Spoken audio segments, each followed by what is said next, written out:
Bienvenidos. En esta oportunidad vamos a ver la segunda parte del video sobre Cosimo de Médicis, en este caso su relación con Donatello. Ya vimos en la primera parte cómo se relacionaba con la obra de Masaccio, La Trinidad, y también con la cúpula de Santa María del Fiore y Brunelleschi. En este caso vamos a ver cómo se relaciona Cosimo con el David de Donatello. ¿Qué importancia tiene el David para Florencia? ¿Cómo representa de alguna manera su historia? ¿Y cómo Cosimo se transformó en el mecena de grandes artistas desde un punto de vista lógico, estratégico, pero también interno y espiritual? Se trata de una de las historias más famosas del Antiguo Testamento. El joven David, un pastor de ovejas, es el único israelita que se ofrece para luchar contra Goliat, guerrero descomunal e imbatible del pueblo filisteo. Tanto confía David en que su Dios lo protegerá, que con su honda en mano, como única arma, toma unas piedras del suelo y se dirige al encuentro de su rival. Al verlo, Goliat comienza a reírse, pero David no pierde el tiempo. Invoca la protección divina y lanza la primera piedra con su honda, que hiere a su oponente en la frente y lo hace caer. Acto seguido, toma la espada de Goliat y le corta la cabeza. Y así, un simple pastor de ovejas vence al temible gigante y soberbio. Alrededor de 1340, Cosimo de Médicis encargó a Donatello una escultura que representara esta audaz victoria. El resultado fue sorprendente, revolucionario y hasta polémico. Su originalidad, quedó claro, no surgió de la temática elegida, sino de la intencionalidad y la ejecución del artista. En el David que Donatello imaginó y esculpió, hoy expuesto en el Museo Nacional de Bargello, nos encontramos un adolescente completamente desnudo, a no ser por un sombrero de paja que cubre su cabeza y las botas que llegan hasta las rodillas. Su pie izquierdo reposa sobre la cabeza cortada de Goliat, quien yace en el piso. Con una expresión serena, quizá incluso un poco burlona, David mira hacia abajo, hacia su barbudo e inerte enemigo. Su mano derecha sostiene la espada con la que acaba de decapitarlo. En su mano izquierda, una piedra. Toda su actitud corporal transmite calma, elegancia y sensualidad. Para su época, esta obra significó una osadía sin igual. Se trataba del primer desnudo escultórico desde la antigüedad clásica. Fue también un antes y un después desde el aspecto técnico, ya que fue la primera obra en bronce de pie a escala, mide 1,58 metros, y sin soporte, fundida durante el Renacimiento, es decir, independiente de cualquier marco arquitectónico. Por todo esto, el David representó un hito en la historia del arte occidental, lo que a su vez convirtió a Donatello en el escultor más innovador del Quattrocento italiano. Superó por fin el arte gótico, liberó la escultura de las ataduras que la supeditaban a la arquitectura, inauguró los nuevos cánones de belleza renacentista e instauró el estudio de la perfección del cuerpo humano. El Quattrocento es el primer periodo del Renacimiento que se extendió durante todo el siglo XV. Arquitectos Filippo Brunelleschi y Leon Battista Alberti, pintores como Masaccio, Sandro Botticelli y Filippo Lippi, y escultores como Lorenzo Ghiberti y Donatello figuran entre sus máximos exponentes. Cosimo se ocupó de darle a David un lugar privilegiado en su magnífica residencia en Florencia, el Palazzo Medici, ubicado en la Vía Larga.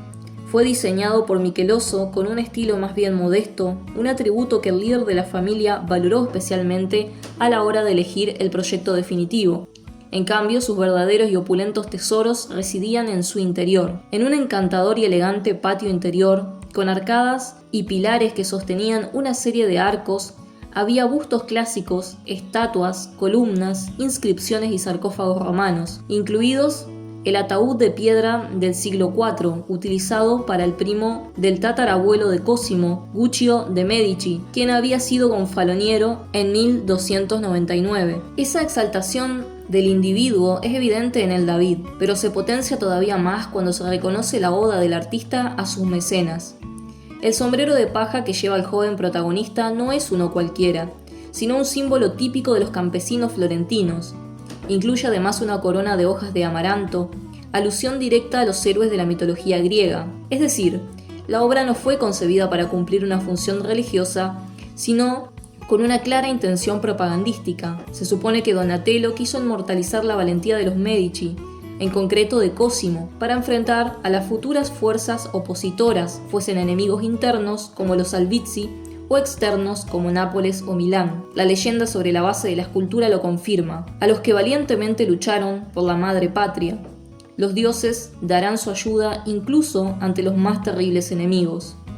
Donatello encontró en Cosimo mucho más que un patrocinador de su trabajo. Hasta el día de su muerte, el líder de la familia más rica y poderosa de Florencia se aseguró de que nada le faltara al artista y hasta quiso regalarle una de sus villas en la campiña toscana para asegurarse de que pasara sus últimos días en paz. Pero ¿de dónde había surgido este escultor de orígenes humildes destinado a la grandeza? Donato di Niccolò di Beto Bardi nació en Florencia en 1386. Era hijo de Niccolò di Beto Bardi, un comerciante de lana cuyo apoyo a las fuerzas conservadoras de los Albizzi lo llevó a la ruina. Eventualmente su hijo no solo dejaría de usar el apellido familiar para hacerse llamar simplemente Donatello, sino que forjaría toda su vida y su arte en permanente rechazo del status quo. A pesar de sus orígenes modestos, Donatello tuvo suerte de ser el protegido de los Martelli, miembros de la aristocracia florentina quienes se encargaron de su educación. A los 15 años ingresó al mismo taller de orfebrería que Filippo Brunelleschi, quien mantuvo una estrecha amistad y compartió la misma pasión por estudiar y revalorizar el arte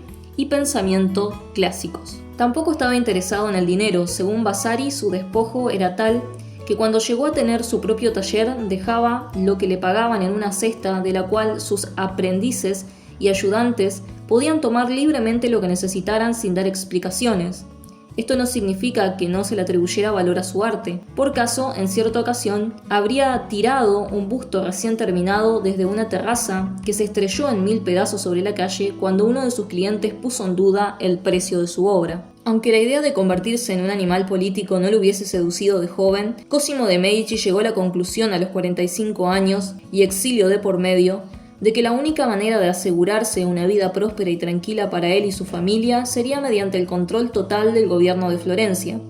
Sin embargo, lo hizo a su particular manera, calculadora, discreta y políticamente correcta. Nunca buscó ser el líder prominente y personalista que Reinaldo degli Albizzi soñaba ser, aunque en la práctica no hizo ni más ni menos que perfeccionar y perpetuar la fórmula de su rival. Mantuvo la apariencia de un régimen constitucional, pero se valió de diversas estrategias para mantener una mano firme sobre todo en los asuntos importantes, como manipular los procedimientos para las elecciones a los cargos políticos más altos, convocar a los ciudadanos a una votación general en la plaza del Palazzo de la Signoria, pero rodearla de soldados para que nadie osara expresar su disidencia, suspender el uso del voto secreto en los consejos políticos cuando se votaban cuestiones clave para la misma intención de silenciar a la oposición, imponer con todo tipo de pretextos impuestos desproporcionados a sus enemigos, hacer préstamos convenientes a ciudadanos importantes, favorecer o desalentar determinados matrimonios entre familias principales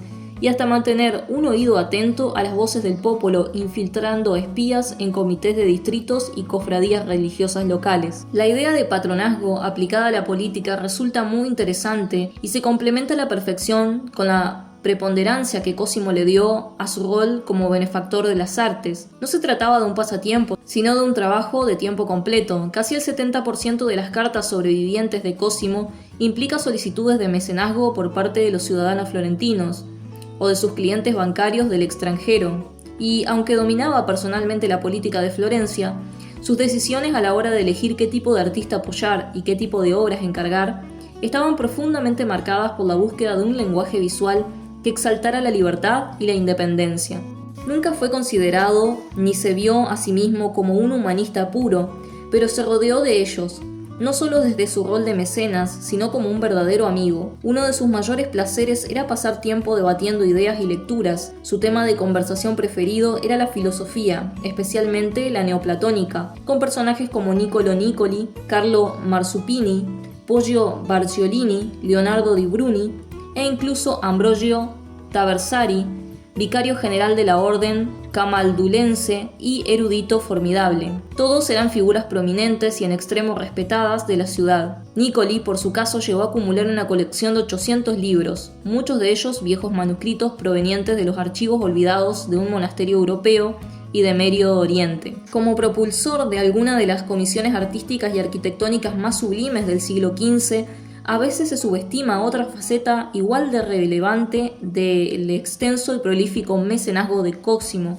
que lo llevó a crear la Academia Platónica Florentina, que se posicionó como uno de los principales centros europeos de debate y difusión del pensamiento renacentista, a financiar la traducción de textos clásicos y a fundar bibliotecas sin precedentes. El 5 de julio de 1439, 5 años después del fallido golpe con el que Rinaldo degli Albizzi intentó acabar con Cosimo de Medici, tuvo lugar un solemne anuncio en el interior de Santa María del Fiore. Dejen que los cielos se regocijen y la tierra exulte, porque el muro que dividía la iglesia occidental y oriental ha caído. La paz y la concordia han regresado. Con estas palabras, dichas en griego y en latín, parecía que se terminaba un cisma de casi 600 años entre la Iglesia católica y ortodoxa, y se daba por finalizado también el Concilio Ecuménico de Florencia, el mayor logro de Cosimo en materia de política exterior. Su cercanía a los clérigos de la Iglesia católica no respondía solo a un interés económico-político. Hay razones de peso para considerar que Cosimo era,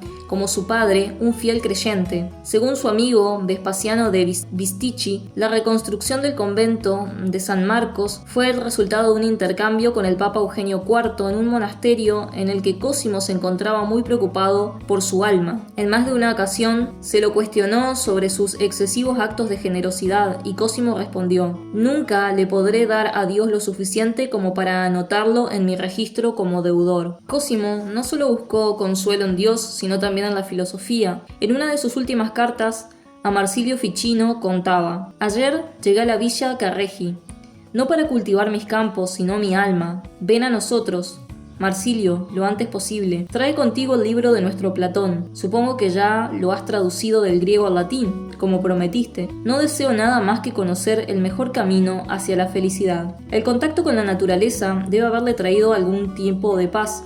De acuerdo con Vespasiano de Bisticci, Cosimo era un apasionado de la agricultura.